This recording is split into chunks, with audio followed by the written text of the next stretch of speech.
Assalamualaikum warahmatullahi wabarakatuh, sahabat semua. Bicara tentang korupsi itu sudah jadi hal yang rutin di negara kita dan membuat kita itu muak gitu ya, benci, kesel, marah dan sebagainya. Sahabat semua, tapi tahu nggak sih kalau korupsi ini udah jadi budaya, ya, budaya yang menjangkiti para pejabat kita dari kalangan atas sampai bawah. Walaupun ya jujur memang ada beberapa usaha atau cara yang ditempuh oleh negara, pemerintah untuk mengatasi masalah korupsi ini.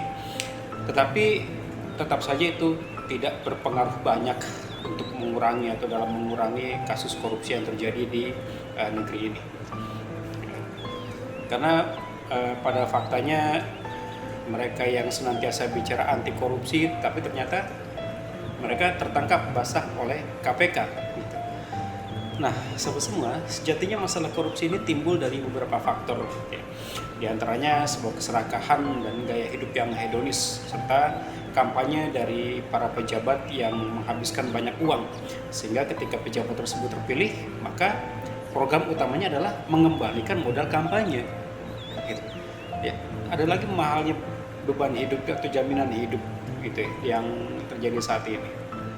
Nah, tentu sahabat semua, hal yang tidak boleh diabaikan lainnya adalah lemahnya dari individu atau keimanan individu ya. Seperti misalnya ia tidak tahan terhadap godaan suap. Kemudian ada juga dari faktor lingkungan ya, di mana banyak terjadi suap menyuap antar pejabat gitu. Dan terlebih lagi lemahnya penegakan hukum di negeri ini ya, serta sanksi atau hukuman yang tidak bisa membuat para koruptor itu menjadi jera. Nah, sahabat semua, perlu diketahui bahwa faktor utama dari penyebab maraknya korupsi ini adalah akibat diterapkannya sistem sekulerisme kapitalisme, di mana sistem ini memisahkan antara agama dan kehidupan. Agama hanya terbatas pada ibadah-ibadah ritual saja, sementara untuk aturan dalam mengatur sistem kehidupan, sistem bernegara, itu agama itu dibuang jauh-jauh. Aturan agama hanya menjadi sebatas bacaan, pengetahuan yang tidak berefek pada kehidupan kita sehari-hari. Sementara hukum itu dibuat berdasarkan hawa nafsu semata. Nah, hal ini tentu berbeda dengan sistem Islam ya, sahabat semua, di mana Allah itu berfirman, ya ayyuhalladzina amanu udkhulu fis-silmi kafah. Wahai orang-orang yang beriman, masuklah kalian semua ke dalam Islam secara menyeluruh. Ya, di mana kita sebagai umat Islam sudah seharusnya memahami makna dari firman Allah tersebut tanpa ada keraguan, dan bukan malah mengadopsi atau menerapkan hukum serta sistem kehidupan buatan manusia yang sifatnya itu lemah terbatas. Nah, tentu mimpi agar negeri ini terbebas dari korupsi itu hanya sebuah mimpi di siang bolong ketika aturan-aturan Allah ini dibuang gitu. Ya. Sebab sahabat semua, dalam Islam ya, tanggung jawab penguasa terhadap kepengurusan umat itu ibarat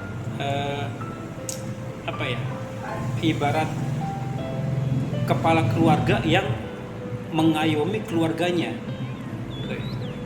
Ibarat seorang bapak yang mengayomi, melindungi seluruh anggota keluarganya. Itulah seorang kepala negara seharusnya ketika mengayomi, melindungi anggota-anggota keluarganya.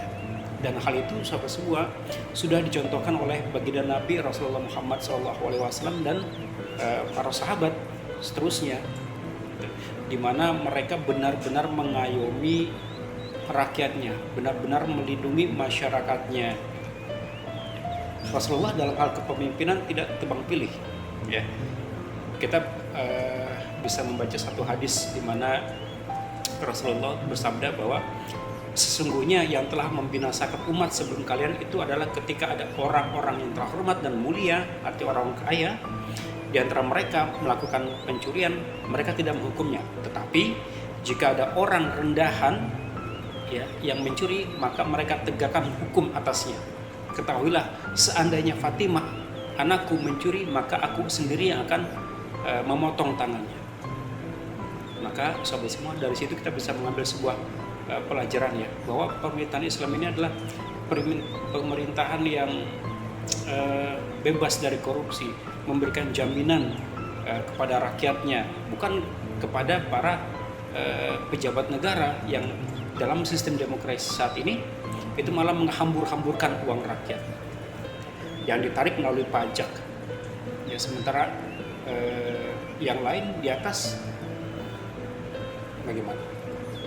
Maka sahabat semua, sejatinya sekali lagi bahwa pangkal persoalan yang senantiasa mendera ya, masalah-masalah atau problematika bangsa ini sejatinya adalah akibat dari penerapan sistem kufur, sekulerisme, kapitalisme, demokrasi ya. Maka sahabat semua, ketika kita ingin benar-benar keluar dari masalah dan problematika yang saat ini terus menimpa negara kita, maka sudah saatnya kita kembali kepada syariah Islam, kepada hukum Allah, di mana hukum Allah lah yang akan menyelamatkan kita semua fid dunia wal akhirah, di dunia dan di akhirat, insya Allah.